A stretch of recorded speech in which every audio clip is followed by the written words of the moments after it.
Hello, today I'll show you how to change music settings in Dome Keeper.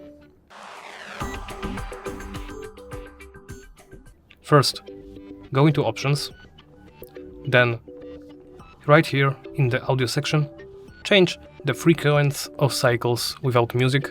You can lower it to have more music in the during the game, or you can simply crank it up to the maximum if you don't like the soundtrack. Of course, I will leave it at the default of 2, and right here are the soundtrack settings. Right here, as you can see, you can choose between fixed and adaptive soundtrack. While choosing fixed, you can choose between the engineer theme and the assessor theme, or both.